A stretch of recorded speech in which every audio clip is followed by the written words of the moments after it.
কলৈ গ'ল জানো তাইক কলো কাপোৰখিনি ধুব লাগিব সোনকালে আহিবি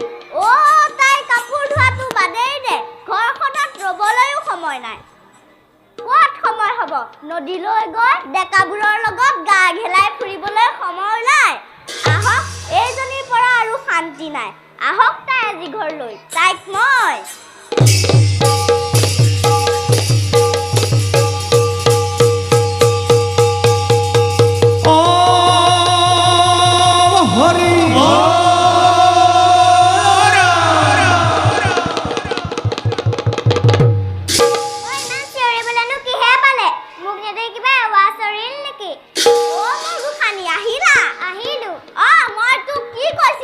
পাহৰি গলি নহয় এনেদৰে হলে নহব বুজিছ একে খেদাই মাৰৰ ঘৰ পাবিগৈ কিনো আপুনি সদায় সদায় কথা কথা মাৰৰ ঘৰ বাপেৰৰ ঘৰ আগতে মোৰ কথাটো শুনকচোন কি শুনিব লাগে কি শুনিব লাগে তই মোক অকৰা পাইছ চিনি পোৱা নাই কি কৰে তোক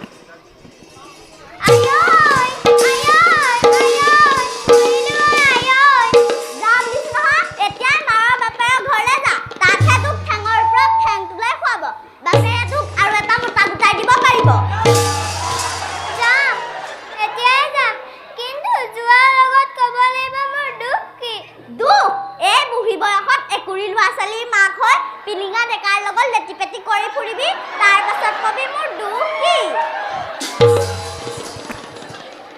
ৰ'ব মতাটিৰ মাজত কাৰ কাজে নালাগে ওচৰ চুবুৰীয়াক শুনাব নালাগে নহয় মোৰ যদি কিবা দুখ আছে ক্ষমা কৰিব তোক ক্ষমা কৰিব লাগে তোৰ নিচিনা তিৰোতাক ক্ষমা কৰিবলৈ মুক্তি ৰজা ৰামচন্দ্ৰ পাইছ তুৰন্তে মোৰ ঘৰৰ পৰা বাহিৰ হৈ যা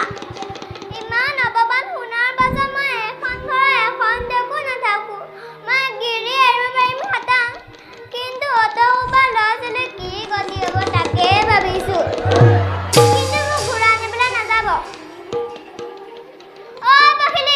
পাখিলি বেয়া বাগেদি যাই দিব নালাগে মোৰ ল'ৰা ছোৱালীসোপাক যাবি মই আহিলো